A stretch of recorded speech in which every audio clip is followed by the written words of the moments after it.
amigos? Les habla el Padre Rafael Chávez y aquí estamos de nuevo en su espacio de meditaciones.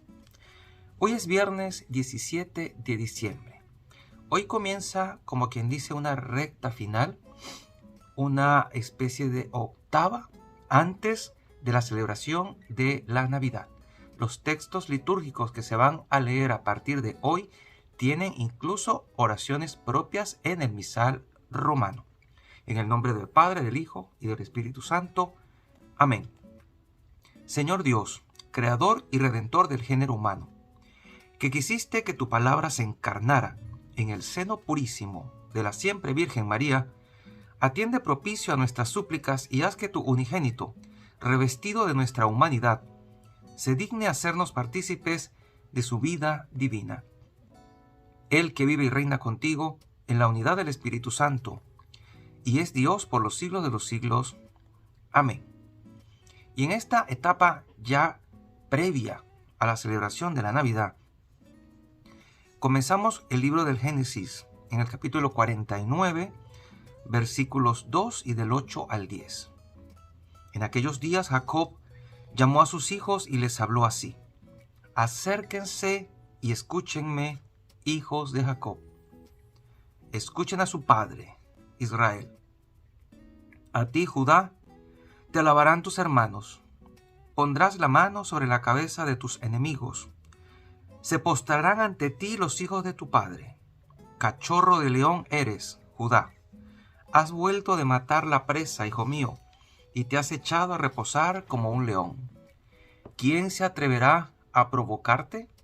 No se apartará de Judá el cetro, ni de sus descendientes el bastón de mando, hasta que venga aquel a quien pertenece y a quien los pueblos le deben obediencia. Palabra de Dios, te alabamos, Señor. Salmo 71. Que en sus días florezca la justicia y la paz abunde eternamente. Dios mío, confía tu juicio al Rey, tu justicia al Hijo de Reyes, para que rija a tu pueblo con justicia, a tus humildes con rectitud. Que los montes traigan paz y los collados justicia. Que Él defienda a los humildes del pueblo y socorra a los hijos del pobre. Que en sus días florezca la justicia y la paz hasta que falte la luna. Que domine de mar a mar, del gran río al confín de la tierra. Que su nombre sea eterno y su fama dure como el sol. Que Él sea la bendición de todos los pueblos y lo proclamen dichoso todas las razas de la tierra. Y el Evangelio de hoy es el de Mateo. Comenzamos el Evangelio de Mateo en el capítulo 1, versículo 1 al 17. Genealogía de Jesucristo, hijo de David, hijo de Abraham. Abraham engendró a Isaac, Isaac a Jacob, Jacob a Judá y a sus hermanos. Judá engendró de Tamar a Farés y a Sará, Farés a Esrom, Esrom a Aram, Aram a Aminadab, Aminadab a Naasón, Naasón a Salmón, Salmón engendró de Rahab a Booz, Booz engendró de Ruth a Obed, Obed a Jesé, y Jesé al rey David. David engendró de la mujer de Urías a Salomón, Salomón a Roboam, Roboam a Abia, Abia a Asaf, Asaf a Josafat, Josafat a Joram, Joram a Osías, Osías a Joatam, Joatam a Acaz, Acaz a Ezequías, Ezequías a Manasés, Manasés a Amón, Amón a Josías. Josías engendró a Jeconías y a sus hermanos durante el destierro en Babilonia. Después del destierro en Babilonia, Jeconías engendró a Salatiel, Salatiel a Zorobabel, Zorobabel a Abiud, Abiud a Eliaquim, Eliaquim a Azor, Azor a Sadoc, Sadoc a Aquim, Aquim a Eliud, Eliud a Eleazar, Eleazar a Matán, Matán a Jacob. Y Jacob engendró a José, el esposo de María, de la cual nació Jesús llamado Cristo. De modo que el total de generaciones desde Abraham hasta David es de 14. Desde David hasta la deportación a Babilonia, es de 14. Y desde la deportación a Babilonia hasta Cristo es de 14. Palabra del Señor. Gloria a ti, Señor Jesús. Y ustedes se preguntarán, ¿qué evangelio tan extraño? ¿Por qué solo contiene nombres? No dicen nada más. Y es que vamos a empezar con los días en que nos vamos a topar precisamente con el misterio de la encarnación del Verbo. Y es bueno saber en lo humano de dónde procede Jesús, en lo humano. Ya sabemos que por parte de materna, pues viene de María, de la cual tomó carne. Pero en el mundo judío, la ascendencia se tomaba por parte del Padre. Y aunque sabemos que el Padre de Jesús es Dios, en lo humano, la paternidad le fue encargada a José. Y él tenía que ponerle el nombre a Jesús. Por lo tanto, es importante ver cómo es José el descendiente de David, del cual hablan las profecías. Jesús iba a ser descendiente de David, no según la carne, sino según la ley. Y además de esto, estamos viendo cómo todos estos nombres implican a una cantidad de personas. Y fíjense que todos estos nombres, esta gran familia, estos ancestros, según la ley de Jesús, incluyen a mentirosos, a adúlteros, a asesinos, a fornicadores, a conspiradores y blasfemos. ¿Qué grupo más desdichado, diría usted? Y sin embargo, de todos ellos, el miembro más famoso no es conocido precisamente por un pecado grave o por un terrible crimen que haya cometido, para nada. De lo contrario, por todo lo contrario, es el Hijo de Dios hecho hombre. Es Jesucristo, el Salvador. O sea, Él opacó a todos los demás con su santidad y con su palabra, con su ejemplo, con todos los milagros que hizo. Era Dios encarnado. Ahora usted dirá, ¿por qué Dios eligió todos estos personajes para que fueran la línea de ascendencia de su Hijo en cuanto a la ley? ¿Sería por casualidad? ¿Sería porque quiso, porque se le ocurrió? Podemos decir propiamente sí. Así lo quiso Él.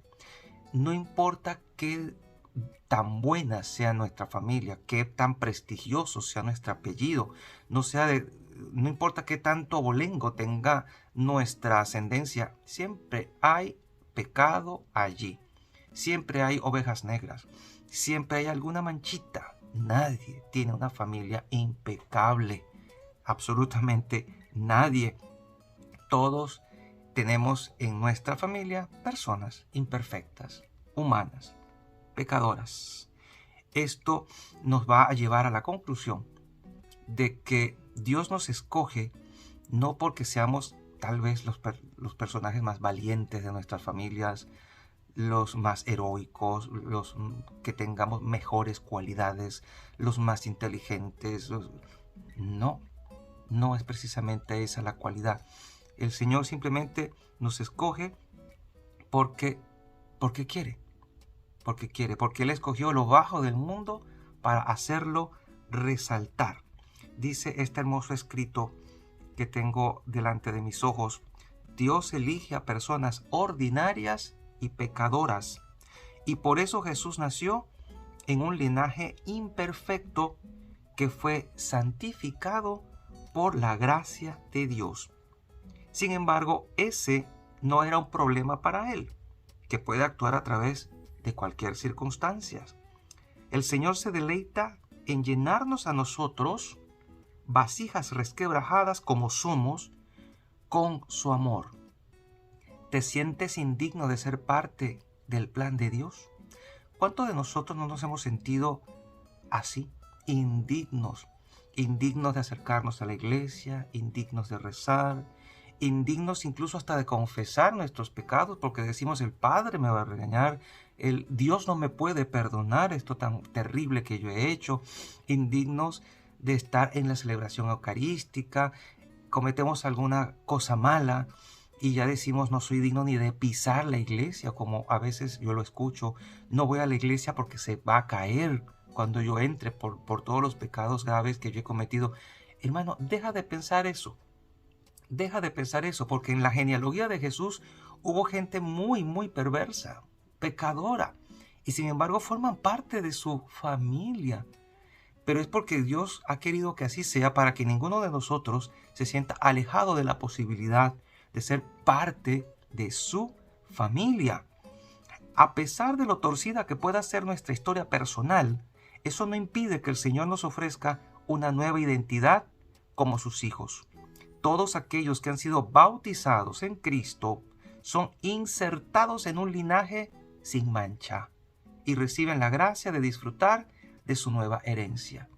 De hecho, al ser bautizado, tú y yo nos hicieron hijos e hijas de Dios, con derecho a heredar el reino. Y eso nos convierte en miembros de la nueva familia de Dios, del nuevo pueblo de Dios, del nuevo Israel. Entonces ya no es según la carne, es según el Espíritu que vamos a formar parte de esa nueva familia. Y vamos a tener derecho a la herencia divina. De hecho, Dios se hizo hombre para poder hacer que los hombres pudiésemos llegar a ser como Dios. Esto a veces no se maneja mucho, pero es la realidad. Es por lo que vino Cristo. Se hizo como nosotros para que nosotros nos hiciéramos como Él. ¿Es la divinización del ser humano?, preguntará usted. Pues sí, así lo es. Y muchos no han terminado de entender este asunto. Dios no quiere solo que seamos buenas personas. Dios quiere que seamos como su Hijo, asimismo, y alcancemos la estatura de su Hijo, o sea, la santidad. Con su poder, Dios redimió un linaje de marginados y malhechores y utilizó a esta familia como una parte importante de su plan. Esta parte me encantó cuando la leí. Dios redimió un linaje de marginados y malhechores. Hermanos, ¿cuánta gente en nuestra familia no sufre por esta situación? Se sienten marginados, malhechores, lejos de Dios. Pues tenemos que recordarles a estas personas, o a ti mismo si tú eres la persona involucrada, que se siente marginada, pecadora, indigna, que Dios te ha elegido para redimirte, para sacarte de esa oscuridad, para darte un linaje nuevo, para levantarte y hacerte formar parte de su proyecto de salvación, de su plan. El Señor está dispuesto a hacer eso mismo contigo y quiere que tú seas un reflejo de su amor en el mundo. Al leer esta genealogía a mí me llena mucho de esperanza. Al leer todos esos personajes que si usted se pone a averiguarlos por separado, usted va a ver que pues ninguno es tan eminente. El mismo rey David puso a una persona que estaba casada en la primera línea de batalla en una de sus guerras para quedarse con su esposa. O sea, fue un asesino. Y uno dirá, Dios mío, ¿esto realmente pasó así? Sí, lea y verifíquelo. Es una línea de ascendencia no muy virtuosa, pero que todas formaron parte de eslabones hasta llegar a José, que se casó con la Virgen María para poder estar presente en el nacimiento de Jesús y darle su nombre y su ascendencia. Y Jesús no se avergüenza de llamarnos hermanos. ¡Qué cosa tan hermosa! Ese es parte de la belleza, del misterio, de la Navidad al cual nos acercamos poco a poco y cada día con más prisa. Y la bendición de Dios Todopoderoso, Padre, Hijo y Espíritu Santo, descienda sobre cada uno de ustedes y les acompañe siempre. Y seguiremos en contacto, si Dios lo permite, a través de este canal. Chao, chao.